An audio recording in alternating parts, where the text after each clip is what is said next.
You filled out all of the forms. You already filed your application for examination. You have everything ready. And the date is coming up. Ang tanong, paano ba talaga pumasa sa UPCAT? That's what we're going to talk about today.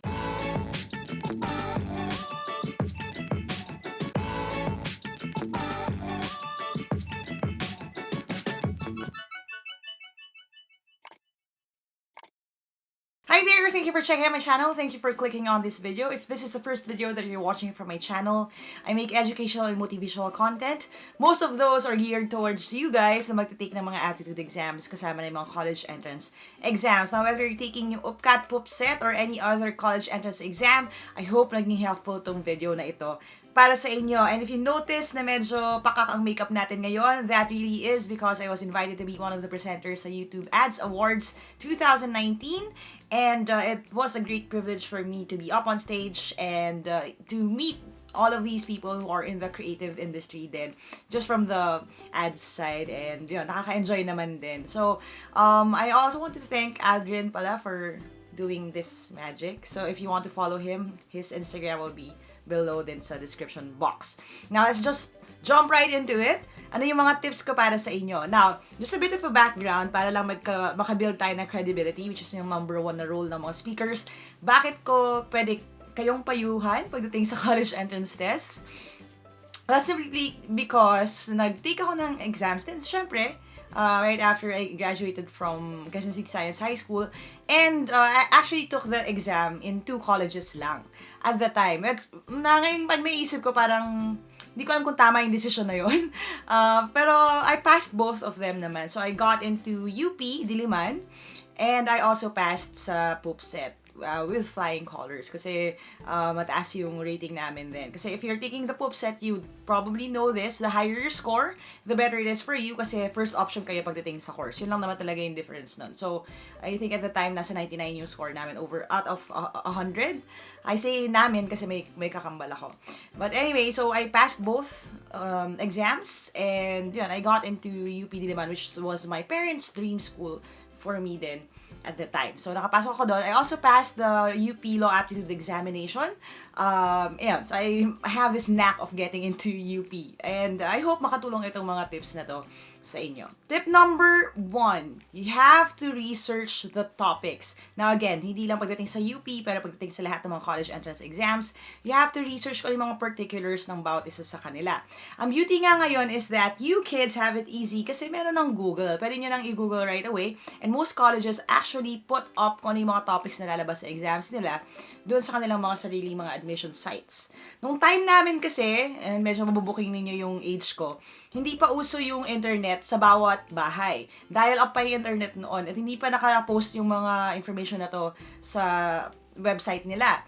At the time, all we had to rely on would be yung mga tips ng mga seniors namin and of course, yung research din if in case na pumasok ka sa isang review center.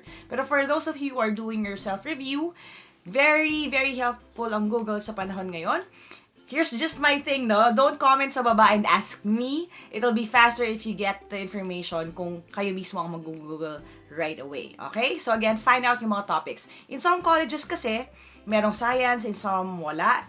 Yung iba may IQ test or analytical reasoning, yung iba wala. So you really have to figure out kung alin ang alin. In other colleges din, may essay writing. So you have to know kung alin yung mga exams na merong ganun para mas better prepared kayo pagdating sa actual exam. Now, there are certain topics that are shared and those topics are the ones that I put up dito sa YouTube channel ko. Basically, math and English, you can't do away with those. Yun yung laging merong lumalabas sa lahat ng exams and that is why I focused on those first. So if in case you haven't seen yung mga math and English lessons ko rin, you can click na rin sa baba. And dito na rin sa i-button, magpuput up na lang ako dyan ng playlist natin for college entrance exam. So again, search for yung topics na lalabas sa inyong particular college entrance test. Tip number 2, find the technique that works best for you. You have to know kung saan kayo magaling. Ano ba yung strength at saka weaknesses ninyo. Now, one thing na talagang drive home ko dito sa channel na ito is providing you guys with options when it comes to solving math problems. For example, kung isang tanong like discounts and markup, I try to make at least 3 ways for you guys to solve it. You can use the traditional method, ratio, rotation, or estimation. And ina-explain ko yun. That way, mapipili ninyo kung ano yung pinakamabilis para sa inyo. So, kung for example, sa dalawa kayong magkapatid or kayo dalawa kayong magkaibigan, yung isang technique may work better for him, yung isa may work for you. It doesn't have to be the same. That's the thing about college entrance exams. Kasi hindi naman pinapakita or hindi naman sine-check yung solution. So, basically, it doesn't really matter how you arrive to yung answer. Hindi hahanapin yung solution. Ang importante is tama yung sagot mo. So, you really have to do your part, find out yung mga ways kung paano mag-solve, and then choose whatever works best for you para pagdating sa exam, alam niyo yung plan of attack doon sa ganong klaseng tanong. Okay? Tip number 3. Ask for tips from actual takers. Ano ibig sabihin nito, okay? Which is actually kind of the reason why I'm making this video, kasi nga na-take ko nga yung exam. Kung meron kayong mga ate, kuya, whether sa school yan, sa church, or anywhere else, ito yung time for you guys to ask them, kamusta po nung nag-exam kayo? Naalala nyo po ba anong klaseng mga tanong yung mga lumalabas? And saan kayo nahihirapan? Ano yung challenging na part? Ask the people who actually went through the entire experience din. That way, makapulot kayo ng aral dun sa kanila. So, some of the valuable tips na nakuha ko when I was younger at nagtitake ako ng exam was relax, kasi marami daw ang hinihimatay sa testing center. And i-comment nyo na lang sa baba kung nakaka-relate kayo dito at nakita nyo na siya nangyari. And it actually happened dun sa room ko when I took the UPCAT. Kasi, nung nag-UPCAT kami, biglang may bag, may bumagsak na ganun. Tapos yun pala, someone sa likod, dahil sa sobrang nervyos niya, hinimatay siya sa exam. Siguro kasi, di ba, parang ang laki ng stakes, ng pressure din ng pag-exam sa kanya. So, ang sad part dun is, dahil hinimatay siya, dahil sa sobrang seryoso at kabado niya sa exam, that's actually the reason kung bakit hindi siya ngayon makakapasa, kasi hindi siya nakapag-exam dahil hinimatay nga siya. So, to relax would be a good tip. And again, hindi ko yun makukuha kung wala rin nagsabi sa akin. Kasi, syempre, nung mga time na yun, parang sa generation din namin, parang kami yung mga naunang nag-UPCAT. So, yung pressure din sa amin was really heavy. Tsaka sa Quezon City Science High School kasi ako nag-aral. So, sa amin talaga, pag hindi ka pumasa sa UP, parang big deal yun. Kaya, nape-pressure ako. Pero nung I remembered that, doon ako nagsimula na mag-let go na, okay, hindi pala ako kailangan kabahan kasi mas magiging mas malala kung hindi ako magre-relax. So again, ask everyone, all your ates or kuyas, ano bang maitapayo nila sa inyo, pulutin nyo yun, and then gamitin nyo sa actual exam. Tip number 4, test yourself. I cannot stress this enough, and people think na parang, siguro kasi nagbebenta siya ng reviewer, kaya sinasabi to. But honestly, hindi yun ang reason. One of the things that I did preparing for my exam was that I used to drill myself using yung mga reviewers that I had when I was still studying. Kasi nag-review center naman kami when we took the exam, no? A long time ago. And yung mga practice tests, although hindi ko siya nagalaw halos nung mismo school year na dahil naghahabol ka naman sa actual ACADS mo. Pero leading up to the test, mga 1 month before, sinisigurado ko naman na kahit papano, sinisilip ko sila at nagpa-practice test ako, inoorasan ko yung sarili ko, which is very important for you guys. Now, whether you use this, yung aking UPCAT or college entrance test reviewer, which I made with my co-authors, or hindi, kahit hindi yan, kahit anything else, make sure that you drill yourself. Make sure that you take practice tests. Kasi nothing really beats yung experience na yon. If you can construct yung entire scenario na mas maganda, if you have your pencil na gagamitin mo na rin sa exam, mag-practice ka ng shading, which I really encourage that you do kasi yung shading itself is a skill. And it'll take time kung hindi ka sanay mag-shade. All of these things, you have to practice it beforehand para mabawasan yung nervyos mo pag mag-exam ka na talaga. Now, bakit to nagmamatter? Now, have you ever joined yung mga special numbers sa school? Now, probably, kung dito kayo lalo sa Pilipinas nag-aral, you've been forced to dance, sing on stage, or speak sa isang speech choir, no? Naranasan ko rin yan. And if you notice, kahit nakabado ka, like me, who struggle against yung social anxiety ko whenever I come up on stage, one thing na nakakatulong sa kaba ko is practice. Kasi kung na-practice ko na 100 times yung sayaw, halos automatic na siya sa akin. You have to achieve that level ng confidence at that level ng comfort pagdating sa pag-exam. Ang problema, lahat ng tao usually merong negative na experiences sa exam, kaya yung idea pa lang na mag-exam sila, nirenervous na sila. So, ang way to combat that would be, mag-practice ka on your own time, in your own terms muna, hanggang masanay ka na para pagdating sa exam, hindi ka na masyadong mag-a-adjust. Okay? Kasi, pagdating doon, may halo talagang talenta, may halong nervyos, maapektuhan at maapektuhan ka pa rin. Okay? Now, ang focus mo na on the day itself is to relax. So, magagawa mo lang yun kung nakapag-prepare ka na maigi. So, again, go and test yourself. Ang next na piece of advice would be for that day itself, which is this: be mindful of the time. And when I talk about time, it's not just time management skills pagdating sa exam, which I actually made a video of. If you haven't seen that yet, yung study hack video natin on managing your time pagdating sa tests, I'll just link it here na lang din.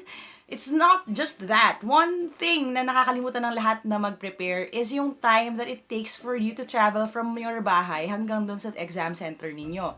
Now, sinasabi ko na sa inyo, dahil ako ay batang UP Diliman at nandito na kami sa Fairview nakatira, terrible ang traffic pagdating ng UPCAT. Okay? And in most cases, kung depende yan sa building na pag-examan ninyo, which you should already know by now, kung mabibigay na sa inyo yung test permit, dapat alamin nyo na agad kung saan yung building ninyo para hindi kayo maligaw. Malaki ang UP. And ang problema doon is, marami yung mga roads na sinasara rin pag UPCAT. Para hindi maingay, para hindi magulo, para hindi matraffic. So all of these things you have to factor in. You may have to walk. Okay? So sorry sa mga burgies dyan, hindi sanay maglakad, pero ganun talaga. Gusto niyo pumasok sa UP and all we do there is walk. So masanay na kayo kasi you may have to walk pagdating or papunta dun sa building ninyo. You have to factor in that time, pati yung traffic sa Commonwealth at yung gaano kalayo yung U-turn slot papunta ng UP Diliman. All of these things you have to know. And you have to be ready for pagdating sa araw ng exam. Kasi baka yung time pa lang ng start ng exam ay hindi nyo na maabot dahil late ka. Hindi ka na nila papapasukan, hindi ka makakapag-exam. So be mindful of your time, yung time ng pag-start ng exam, and yung time then that it takes you to answer each question. It's all about the right decision, okay, pagdating sa exam. You have to ask yourself with every question if that question would be worth your time. Yun ang mas importanteng question, not the question itself. You have to be able to make the decision kung sulit ba sa oras mo yung tanong na yon. For every question, you have to ask that same question. Kasi hindi ka pwede mag-fix sa isang tanong dahil masyadong maikli yung oras. So again, be very mindful of your time. And if you want more tips, link ko na lang dito yung full video on that. Okay? My last tip is this. You have to trust. Okay? Ano yung itatrust mo? You have to have faith, of course, in God. Okay? Dasal nyo na lang yan. Honestly, marami tayong hindi kayang gawin na bahala na lang si Lord na magmilagro sa araw ng exam. Wala namang tao na nag-exam na alam niya lahat ng tinanong sa kanya. Unless siguro may eidetic memory ka or ibang klase ka talaga na klase ng estudyante, no? Pero lahat kaming mga ate at kuya ninyong nauna rin sa inyong mag-exam, nag-rely din kami a lot on our faith kay God pagdating sa pag-exam dahil hindi naman namin kayang aralin lahat beforehand. So, daanin nyo talaga sa dasal, makakatulong talaga yan. Now, what else do you have to trust? You have to trust the entire process. Bakit? Kasi everything naman, mula nung nagsimula ka nag-aral hanggang ngayon, all of those decisions, mga tests ninyo, lessons ninyo, all of those lead up to this point. So, babaunin mo pa rin siya. Don't think na, ay, malapit na exam, wala akong alam. Hindi naman, kasi yung all of the questions na itatanong sa inyo, supposedly, na-cover nyo na yan sa school beforehand. All you have to do is to recall all of these things. So, you have to trust the process na lahat ng invest mong oras mula nung bata ka, aanihin mo rin pagdating sa araw ng exam. Next, you also have to trust yourself. Kasi masyadong mahirap kung mababa ang confidence level mo pag nag-exam ka. Kasi you will be your own worst enemy pagdating sa exam. Sumasagot ka pa lang, may bumubulong na sa'yo na hindi mo naman kaya or babagsak ka naman. And that would actually hamper yung inyong performance pagdating sa test. So I'm not saying naman na maging overly confident ka. What I'm saying is that ito yung anxiety and fear, hindi kasi makakatulong sa mismo araw ng exam. So you have to shake it off bago ka pa pumasok sa testing center ninyo. Okay? So again, trust God, trust the process, trust in yourself. That way, hindi ka masyadong kakabahan pagdating sa araw ng exam.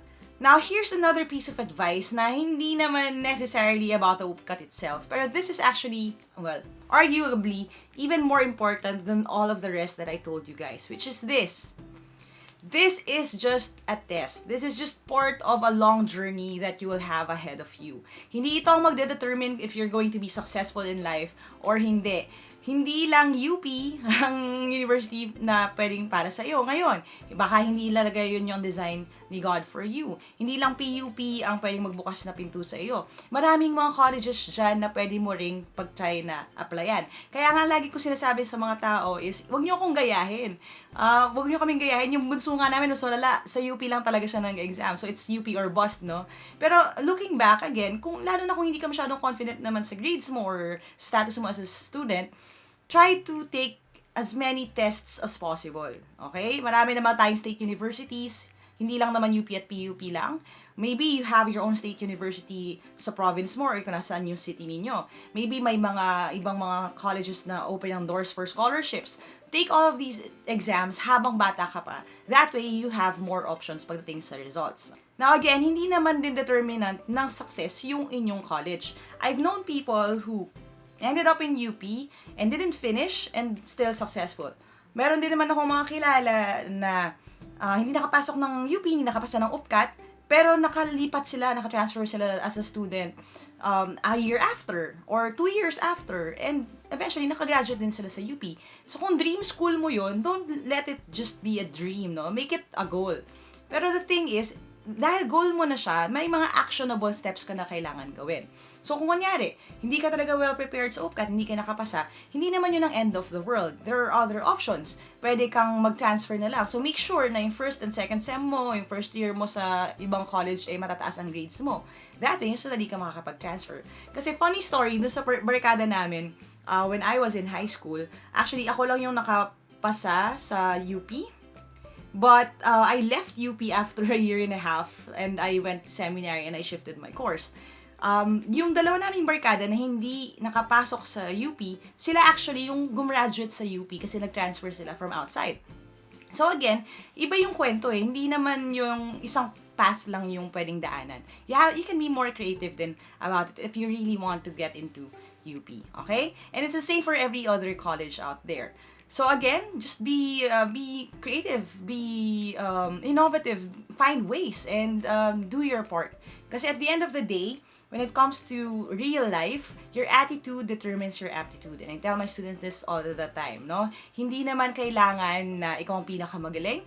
Sometimes sa buhay, kung hindi mo kaya na sa patalinuhan, hindi mo kaya sa pagalingan, daanin mo sa pasipagan, daanin mo sa kung gaano ka kadisiplinado, daanin mo sa effort. And don't be afraid to be called trying hard. So I hope kahit pa paano nakatulong tong mga ate tips na ito sa inyo. And ma-encourage sana kayo more, and habang paparating yung exam, may you develop yung excitement more than yung nervyos para pwede nyong gamitin yan as positive motivation pagdating sa araw ng exam. Alright? So that's it for now. I hope you learned something new today. I hope makatulong tong mga tips na to sa inyo. And if you want to get a copy of the review I made or find out more information about Team Lyqa or kung may mga upcoming live review events or online review program, you can go to www.facebook.com/Team Lyqa for more information. Do follow me on my Instagram account for more quick quizzes that I post sa aking Instagram story. It's at Lyqa Margavilla. And don't forget to subscribe to this channel and hit the bell icon para hindi nyo ma-miss yung mga upcoming lessons. There are going to be more coming up, specifically for college entrance exams din na sana maihabol ko bago kayo mag-exam. And ayokong mamiss nyo yung mga yan. So, do hit that notification bell. Alright? Thanks guys for watching. As you always see dito sa team, never stop learning. Aja, kain yan. I'll see you in my next video and bye for now.